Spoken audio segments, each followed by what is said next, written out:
Hello guys, welcome to my channel. This is video 2, that is we are going to see about the key definitions in SARFAESI that you must understand.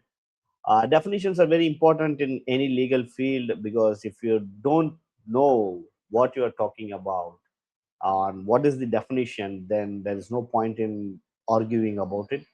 So Voltaire always focused, the legal thing always focused on the importance of definitions.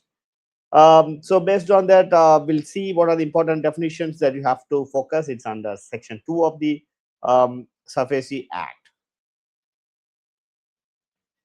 So these are the definitions that we will cover in this section. So you have to understand what do you mean by banks and financial institutions, who are the borrower, and debt. What is the definition of debt? And what do you mean by a default and NPA? What is a security interest and a security asset? And who is actually a secured creditor? So these are the important stakeholders and entities that is affected by the SARFAESI Act. So we'll see these definitions and go ahead. So the first definition is what is a bank and a financial institution. Now, State Bank of India is a bank, whereas NABARD, NABFID, these are financial institutions. So both come under the purview of SARFAESI Act. So bank means a banking company. Of course, they are regulated by RBI, and they are regulated by RBI. And any new banks which comes into picture, because RBI gives license to new banks, so those banks can also we call as a financial bank.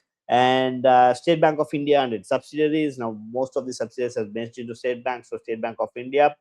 Then multi-state cooperative banks. So there are lots of cooperative banks. So those come into the purview of under the bank. And of course, the power of the central government to notify any other banks. Now, like I said, for financial institutions, a lot of financial institutions, All India Financial Institution, one is NABARD and then NABFIDs. So these public financial institutions, they have separate statutory body. Now, as opposed to PSUs, like they are public sector undertakings, they have a government, a majority government share, and the significant public. These are statutory bodies. Now, these can be specified by central government, and they can be the international or multilateral institutions, like I said, NABARD, World Health Organization, World Bank, NAPFID, SIDBI. And also notified NBFCs. So these are given under the sections, and these are some of the definitions that you have to have in mind. Next come who is a borrower. Now, borrower, a person who is not only borrowed money directly under loan agreement, this also includes guarantors. So if any person who has been granted financial assistance by a bank or financial institution, or who has given a guarantee, that is a very important aspect, who has given a guarantee. So please remember, a guarantor can also be a borrower, and it is very important to understand that banks can initiate proceedings directly against the guarantor. Bank can actually elect to choose to proceed against whom. So we all know the guarantor is co-terminus with borrower. So the argument that pursue the borrower and then come to me and I'm just a guarantor, I did not know all these loans and these kind of arguments can never hold water. Now, the important thing is borrower and a guarantor. So guarantor comes into the definition of borrower. And now, what is a debt? So debt has the same meaning as provided in RDB Act. Now, RDB Act is another complementary act which complements the banks very well. Sometimes the banks go under RDB Act. Sometimes they do the SARFAESI route. So any liability, either secured or unsecured, from any person by bank. So it also includes the unpaid portion of any purchase price of any tangible and intangible assets. So tangible and intangible, tangible is something that you can touch and feel. Intangible is like something that is product of intellects, like say for instance, patents, copyrights, all the intellectual property things. So those can also be debts. And now other things like receivables, book debts. So these are some of the examples. Now default simply means a person who has borrowed money has not paid the money to the particular bank.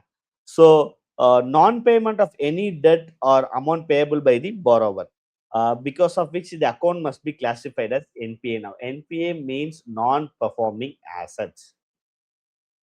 So non-performing assets, how to classify a particular account as non-performing assets, these are given by the RBI guidelines.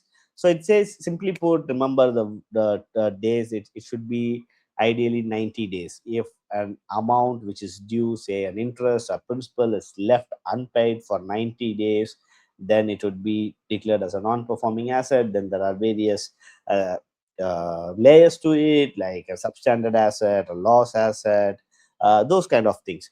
So do have a research on that, so know that the NPA classification can also be asked in the MCQs. And of course, for the agriculture loans, it's kind of a different.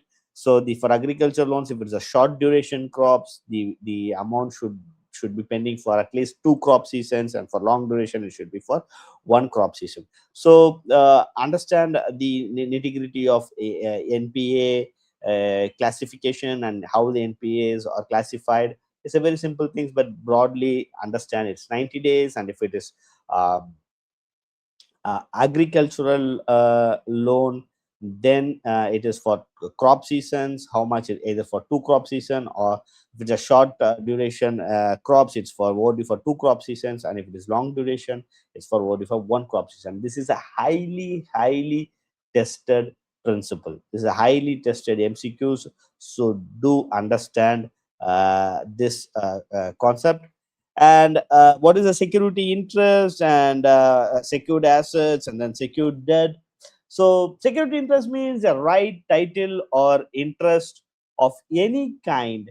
Either it could be a mortgage, or a hypothecation, or a charge, or assignment created on a property, that is called as a security interest. So like I said, mortgage usually, if it is an immobile property like a land or building, that would be a mortgage. Or if it is a movable property like plants and machineries, or cars, and that would be hypothecation. Then there can be book debts that can also be hypothecated.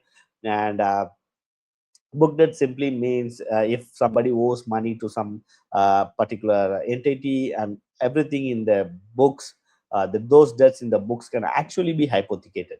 So that is also a term that is included in the security interest. And assignment, you can assign a particular debt, so that the particular organization can directly collect the debt from them. And what is an asset? Now, like I said, the property on which the security interest, like I said, if it is a mortgage, and if it is a land, then land is an asset. If it is a building, then building is an asset. Then if it's a hypothecation, if it's a car, then car is an asset. Then if it's a book debt, then book debt, that is an asset. So what is a secured debt? Secured debt is simply put, if a loan is backed by a security, then would be a secured debt. So usually if it is secured by mortgage, which is a perfect security, then it would be called as a secured debt. Sometimes it is based on guarantees and things like that.